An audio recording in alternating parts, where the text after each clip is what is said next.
sababu hawataki ukweli nasema, lakini nitausemea hapa na niusemee juu ya mti. Ya kwamba sisi ndio Mungu amebariki na ile kazi ya kuongoza watu wakati huu. Even if you ignore sisi, utuweke nje, hautabadilisha roho za hawa watu.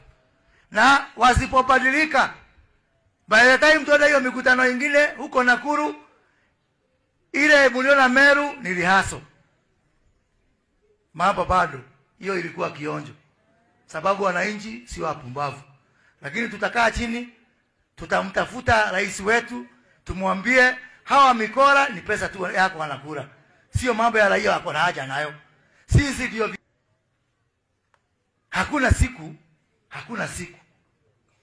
mganga kama Raila anaweza kukusaidia kukupeleka hii Kenya pale unaipeleka. He is still the same guy. Juzi mlisikia huko Narok ati watu wetu ambao wako Narok watoke huko. Sasa hapa Laikipia vile speaker amesema, vile bwana senator amesema, mkianza kusema kila mtu arudi kwao, si hata nyinyi nyote mlikuja hapa jamani. Tuabiane ukweli. Nyote mliageni kati huoi. Sasa ni nani ataambia mwingine aende? Na Raila hawezi kusema kwamba huyu mbunge wake anaitwa Ledama amefanya makosa. He cannot condemn him because he is still the same old guy. Ni mtu yule tu shetani ya kawaida ya zamani ambao tumezoea. Na niambie wazee wetu, wale ambao walimvalisha Raila nguo ya Kikuyu huko, hata nyinyi mnaweza kulaniwa. Kwa sababu mnajua katika mila yetu ya Kikuyu kuna zile stages na kuna masherehe zingine lazima utimize ndio yako hizo nguo. Na kweli matatuma kwa udhoni na dikuganea. Na mundu cio ndagituma udhoni na nimwe gitu miona ni.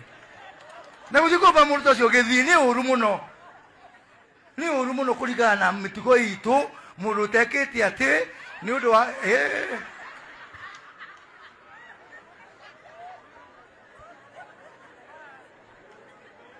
Aya taiga mundu taracete dikugo.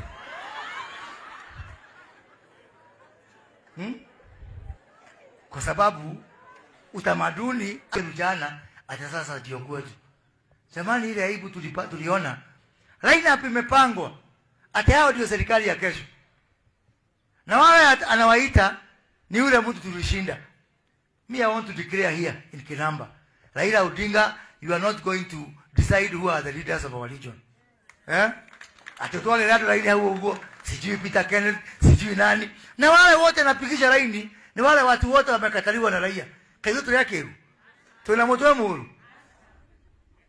So hakuna, by the way, wacha nikwambie. Mimi nilishangaa Raila anadanganywa na hao viongozi mchana. Viongozi ambao walianguka, sijui Atuoli, sijui Murathe, sijui nani.